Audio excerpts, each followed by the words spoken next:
Namaste. In the previous episode, we covered 91 to 100 shlokas.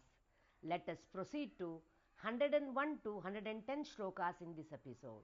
Shri Gurubhyo Namaha Harihi Om Kalaratradishakyoghavruta Stigdhaudanapriya महावीरेन्द्र वरद राकिण्यम्भास्वरूपिणी मणिपूराब्जनिलय वदनत्रय्यसंयुत वज्रादिका युधोपेत ढामर्यादिभिरावृत रक्तवर्णा मांसनिष्ठ गुडानप्रीतमानस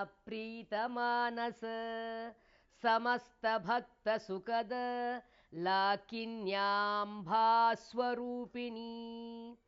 स्वादिष्ठानाम्भुजजगत चतुर्वक्त्रमनोहर शूलाध्यायुधसम्पन्न पीतवर्णात्रिगर्वित मेदोनिष्ठा मधुप्रीत भन्दिन्यादिसमन्वित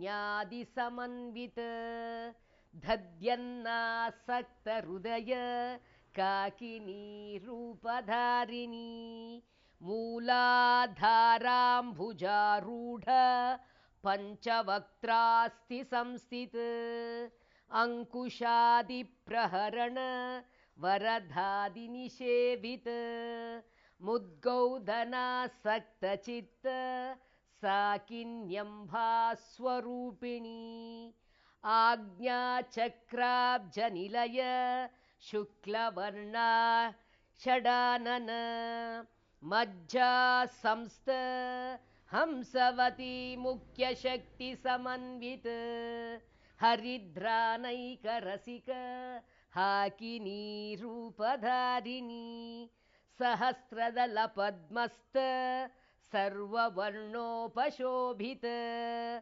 सर्वायुधधर शुक्लसंस्थित सर्वतोमुखी सर्वौदनप्रीतचित्त याकिन्यम्भास्वरूपिणी स्वाहा स्वदा मतिर्मेद श्रुतिस्मृतिरनुत्तम हरिः वो